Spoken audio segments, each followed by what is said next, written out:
사랑하는 성도 여러분, 2025년 새해가 밝았습니다. 오늘 첫째 주일인데요. 새해 여러분들은 어떤 마음의 소망을 품으셨습니까? 한 해를 시작하면서 우리는 새로운 결심과 다짐을 품습니다. 더 나은 삶을 위해 목표를 정하고 이를 이루기 위해 어떻게 돌아갈지를 정합니다. 학생들은 성적을 좀 올려야겠다, 그런 목표를 정합니다. 직장인들은 올해야말로 꼭 승진해야겠다고 다짐합니다. 사업가들은 어려운 경제 상황이지만 그래도 더 수익을 창출할 수 있는, 올릴 수 있는 방안들을 세워봅니다. 우리 교회에 나이가 지긋한 한 어른이요, 올해 개인적으로 영어로 성경 구절을 외워야겠다고 다짐했대요. 저한테 이야기를 하는 거예요. 치매 예방으로. 와, 난 걱정돼요. 그러다가 치매 더 걸릴 수도. 그 치매, 한글로 외우기도 힘든데, 한글로 외우기도 힘드신데 영어로 외우겠다. 대단한 생각을 저는 했습니다. 그런데요, 이런 목표들을 생각해 보면요, 전부 일과 관련이 있습니다. 개인적인 일이거나 직장과 관련된 일들입니다. 일은 중요하죠. 일이 우리에게 주는 성취와 기쁨이 큽니다. 그죠?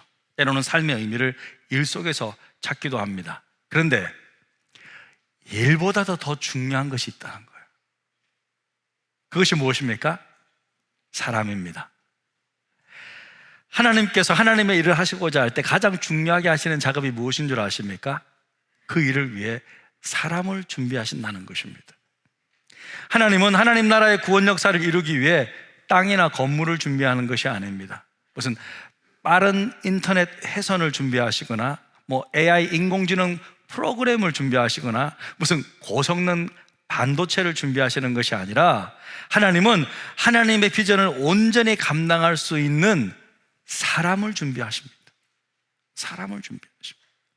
하나님 나라를 세우는 데 가장 중요한 방법은 신실한 하나님의 사람 한 명을 바로 세우는 것입니다. 그 한 사람이 모든 것을 새롭게 변화시킬 수 있기 때문입니다. 사람이 얼마나 귀하고 중요합니까, 여러분? 사람이 너무 중요합니다. 사람이 얼마나 중요하냐? 여러분, 하나님은요, 자신의 하나뿐인 아들, 아들 하나님을 예수라는 한 사람으로 보내셨어요. 사람이 얼마나 중요합니까? 신이 사람이 되었다. 여러분, 이 말은 사람과 신은 소통할 수 있다는 뜻입니다. 하나님의 구원 역사를 위해서는 하나님도 사람으로 준비하시는 것입니다. 제가 미국에 한참 동안 살다가 이제 한국 돌아와서 좀 놀란 것들이 몇 가지 있는데, 그 중에 하나가 뭐냐면, 우리나라 사람들이 이렇게나 애완동물을 좋아하고 이렇게나 많이 키우는지 저는 몰랐어요. 완전히 나라가 바뀌어 있었습니다. 애완동물 키우는 것 좋습니다. 저도 기회가 된다면 키우고 싶어요. 기회가 된다면. 네. 그런데 여러분, 사람은 키우지 않고 동물만 키운다. 이것은 하나님이 기뻐하시는 것은 아니에요. 왜 그래요? 동물은 영혼이 없습니다. 동물을 데리고 천국에 갈 수는 없습니다. 동물은 살아있을 때는 너무 좋습니다. 기쁨을 줘요. 하지만 죽으면요, 영원한 이별입니다. 너무나도 크게 슬픕니다. 하지만요, 사람은요, 영원한 가치를 지닙니다. 예수 믿고 구원받은 영혼은 이 땅에서 아름다운 교제를 누리지만 죽어서도 영원한 교제를 누릴 수가 있는 거예요. 그래서 하나님은요, 하나님의 형상으로 창조된 사람에게 모든 관심을 기울이신다는 거죠. 하나님은 사람에게만 특별히 자신의 영을 불어넣어 주셨습니다. 그러니까 사람은 하나님의 직접적인 창조물입니다. 그래서 하나님은요, 사람과만 인격적인 교제를 하십니다. 자, 사람은 보세요. 사람은 하나님과 감정을 나눌 수 있어요. 여러분, 생각을 나눌 수 있어요. 비전도 나눌 수 있어요. 깊은 사랑을 함께 나눌 수 있습니다, 하나님과. 우리가 믿음으로 고백하는 모든 고백들이 하나님 앞에 다 상달되어지고 우리는 성령을 통해 하나님께서 나를 어떻게 생각하시는지 깨달을 수 있습니다. 우리는 하나님과 대화가 가능한 존재입니다. 저는 어제도 말씀을 준비하면서 하나님께 깊은 저의 사랑을 고백했어요. 창조주께 저의 헌신을 고백했습니다. 그리고 오늘 말씀을 준비하면서 하나님께 생각을 여쭤보았습니다. 이렇게 말씀을 전하는 것이 좋을까요? 그렇게 주님과 의논하면서 소통하면서 오늘 말씀을 준비했습니다. 그래서 여러분, 우리가 할 수 있는 가장 소중한 일이 있다면 바로 사람과 관련된 일입니다. 2025년 우리 교회 표요, 사람을 살리고 사람을 키우고 사람을 보내는 교회, 이 슬로건이 올해 우리 교회의 모토이자 우리 교회의 사명입니다. 먼저 교회는 사람을 살리는 공동체입니다.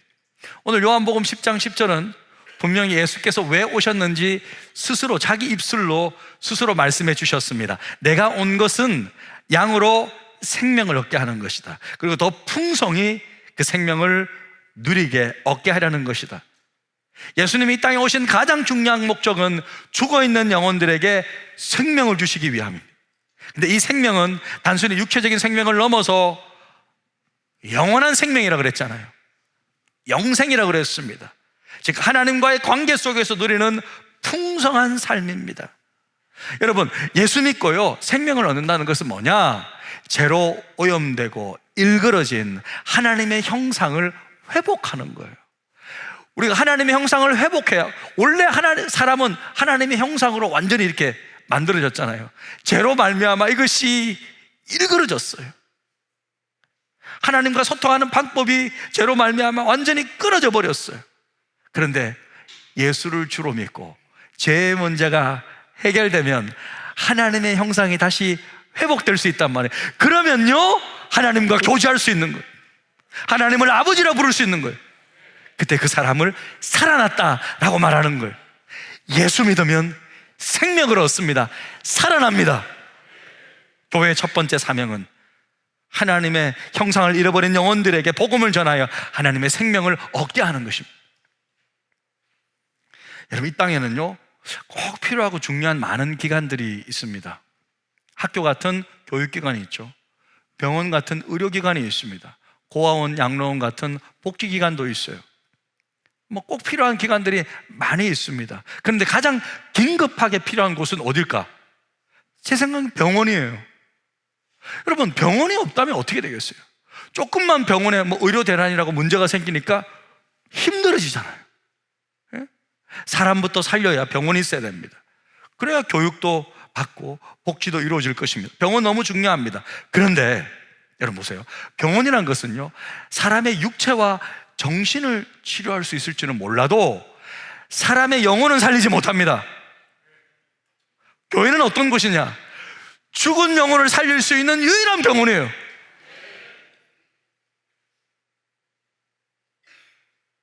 우리가 교회인데 이 교회가 죽은 영혼을 살리는 유일한 병원입니다. 그래서 이 땅의 모든 기관들의 설립자는 사람이지만 교회의 설립자는 예수님이십니다.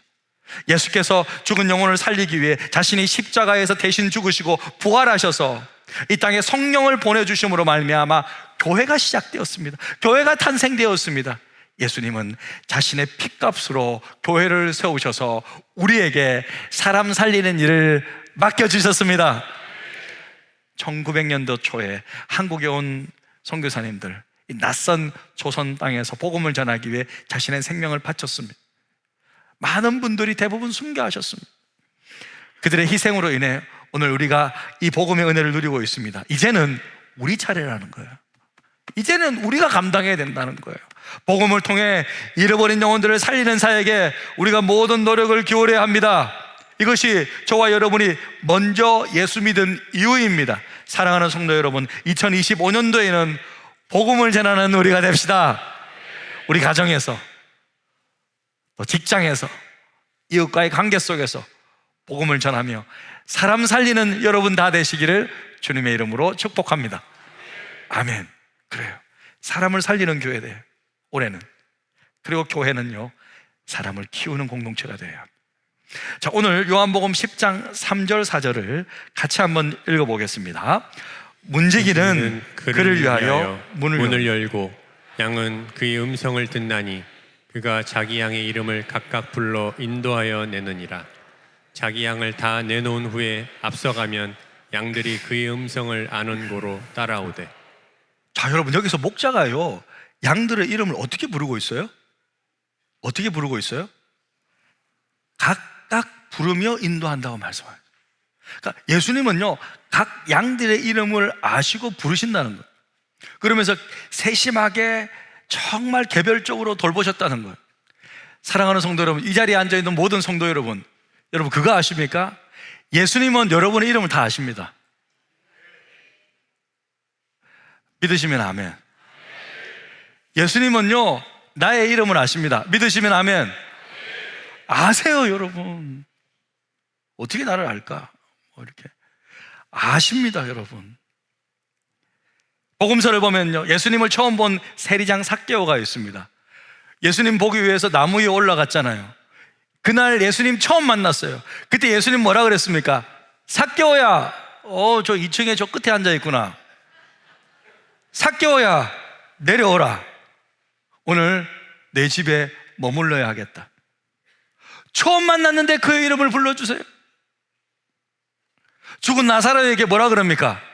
죽은 사람인데 나사로야, 죽은 게 아닌 거예요. 하나님께는 죽은 게 아니에요. 나사로야, 나오라. 저는 장례식장 가서 절대 고인이라고 부르지 않습니다. 하나님께는 죽은 게 아니에요. 때로는 인자한 음성으로 슬피 울던 마리아, 예수님 죽었다고 막 슬피 울던 마리아에게 딱 찾아가셔서 뭐라 그럽니까? 마리아야.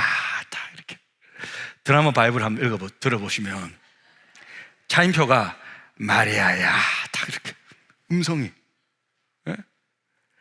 마리아야 이렇게 인자하게 불러주신다는. 그래서 예수님은요 각 영혼의 형편과 상황에 맞게 그들의 이름을 부르시며 그들의 믿음이 자라갈 수 있도록 세심하게 양육해 주셨습니다.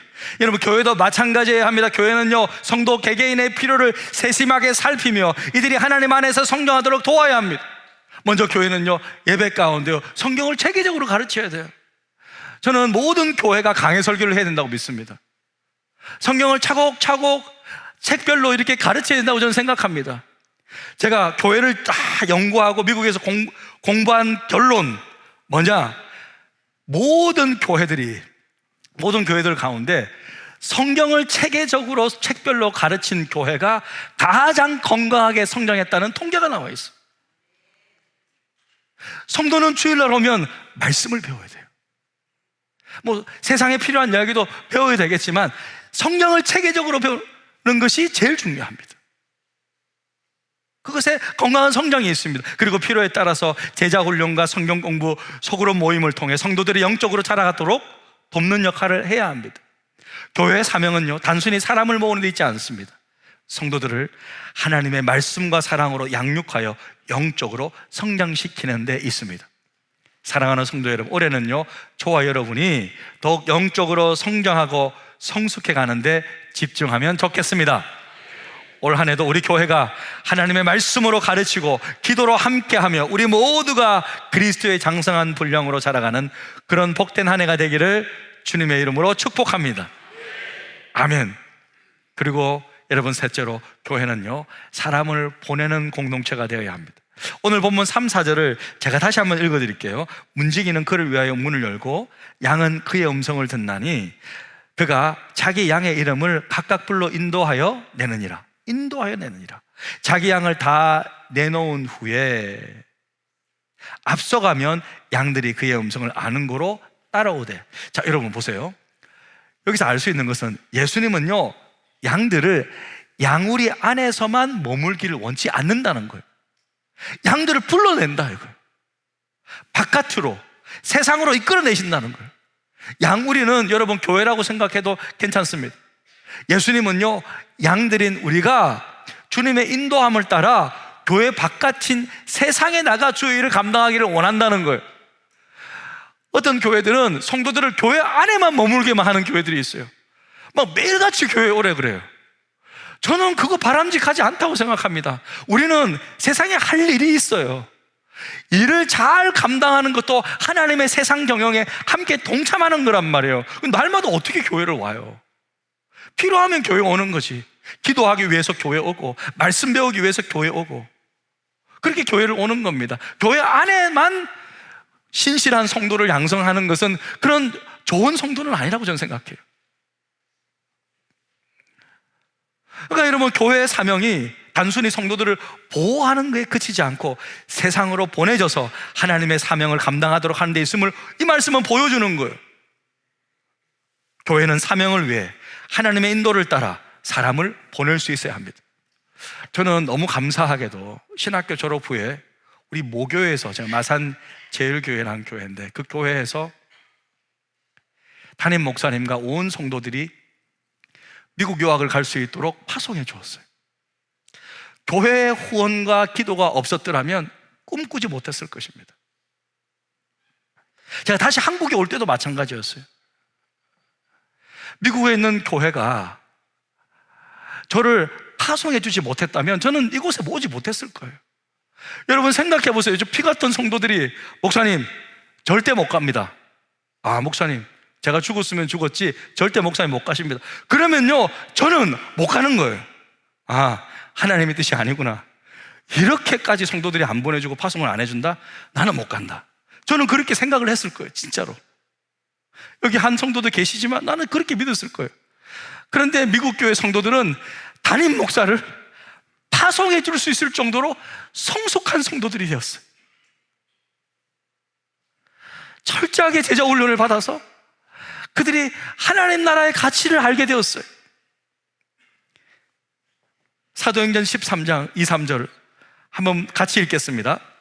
주를 섬겨 금식할 때에 성령이 이르시되 내가 불러 시키는 일을 위하여 바나바와 사울을 따로 세우라 하시니 이에 금식하며 기도하고 두 사람에게 안수하여 보내니라. 바나바와 사울, 바나바와 바울입니다. 바울이에요. 지금 완전히 사역자로 바뀐 바울입니다. 바울, 이 두 사람은요 지금 안디옥 교회 최고의 에이스 사역자들이에요. 그러니까 탑 리더십들입니다. 탑 리더십 가운데 있던 두 사람이었어요. 그러니까 담임 목회 사역을 할 역할을 하고 있는 탑 리더층이에요. 그런데 성령께서는 이들을 보내라는 거예요. 이들을 보내라는 거예요. 최고의 에이스들을 보내라는 거예요. 이처럼 하나님은요 때로는 한 교회 최고의 에이스들을 보낼 때도 있다는 거예요.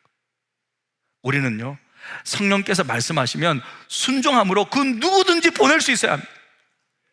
아무나 보내는 것이 아니라 하나님의 뜻을 따라 성령의 인도를 따라 누구를 보내라 그러면 보낼 수 있어야 된다.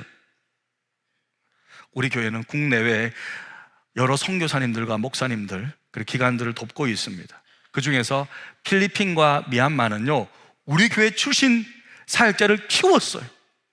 그 중에서 가장 훌륭한 사역자들을 선발해서 직접 파송해서 그곳에서 집중해서 사역하게 했습니다. 이런 거예요. 교회는 이런 거예요. 교회는 사람을 살리고 사람을 키울 뿐만 아니라 사람을 보낼 수도 있어야 된다는 거예요. 우리 교회는 올 한 해 필리핀과 이제 일본 단기 선교를 떠납니다. 저는 올해를 시작으로 이 단기 선교가 우리 교회에 잘 정착되기를 원합니다. 매년마다 단기 선교를 가든지 아니면 성지 순례를 가든지 둘 중에 하나는 갈 겁니다.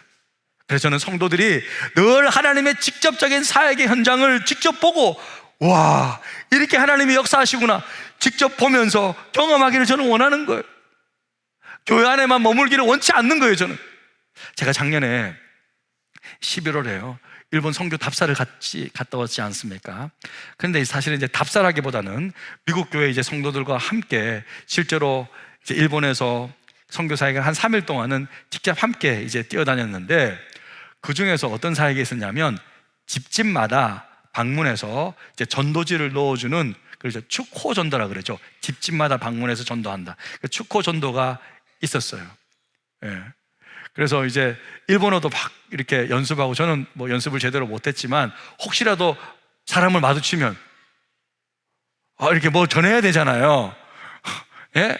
뭐 스미마생 하고 갈 수는 없잖아요. 스미마생 하면서 갈 수는 없잖아요.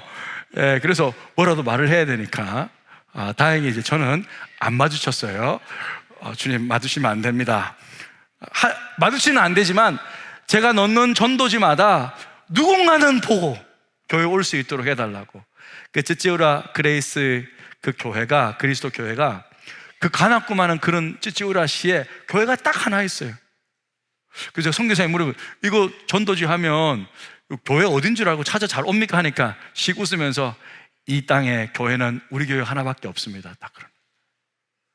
그래 열심히 이제 이렇게 넣었는데요. 한번 영상이 준비되어 있습니까? 네. 네, 저렇게 제가 이렇게 저기 접니다.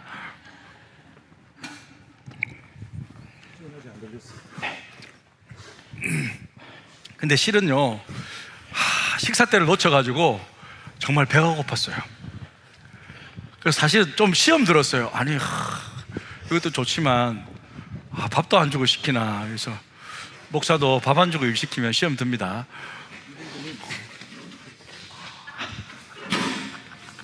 그런데도 선교사님이 이쪽입니다, 여기 안 했어요, 계속 이렇게 시키더라고요. 저는 순종은 잘해서 끝까지 할당된 모든 그 집들에게 전도지를 다 넣고 왔는데, 그 후로 반가운 소식이 들렸어요. 지난주에 카톡이 하나 왔어요. 선교사님으로부터. 실제로 그 전도지를 보고 타카히타라는 72세 할머니가 교회에 와서 등록을 한 거예요. 할렐루야. 우와. 일본에서 한 명 교회 가기 쉽지 않거든요, 여러분. 이 기적이에요. 그걸 보고 교회 온다? 기적이라. 실제로 온 거예요. 그런데 또 그 전도지를 보고 교회를 떠났던 코다마라는 형제가 그걸 보고 마음에 찔려가지고 1년 만에 다시 성탄절날 교회 다시 와서 예배를 드렸대요. 할렐루야.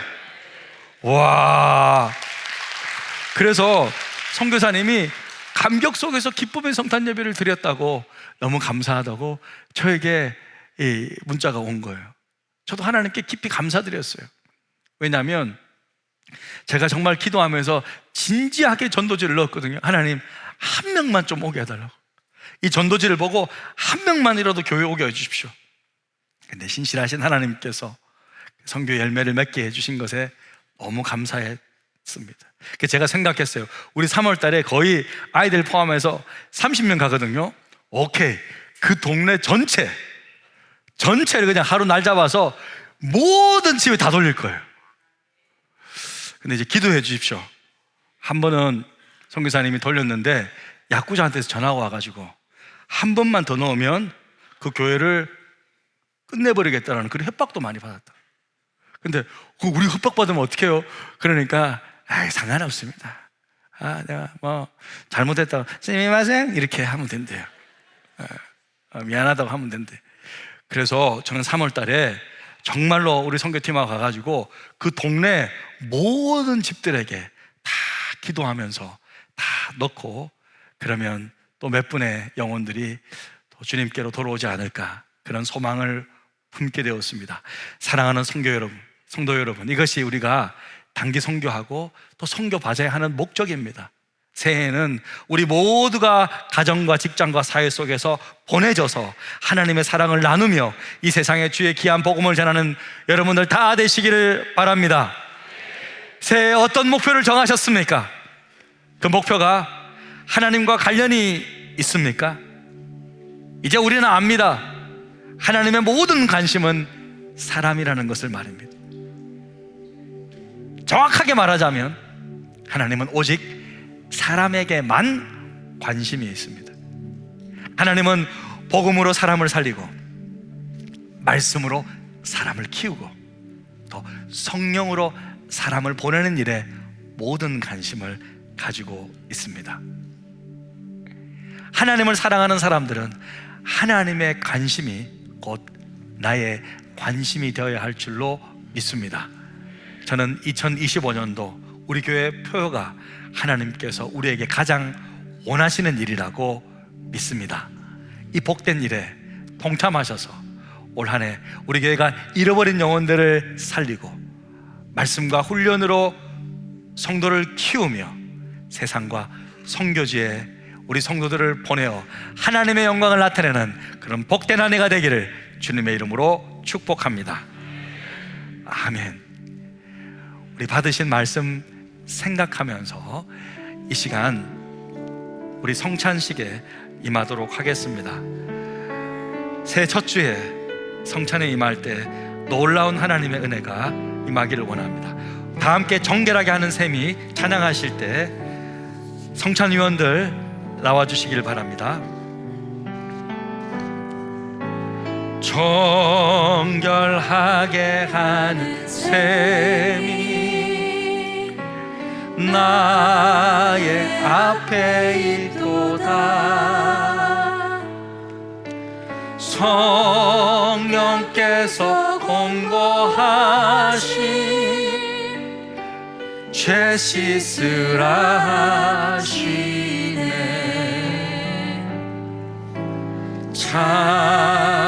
찬양하리 찬양하리 주님 당한 어린 양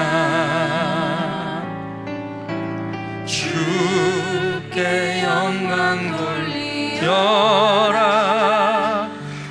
우리 죄를 씻어주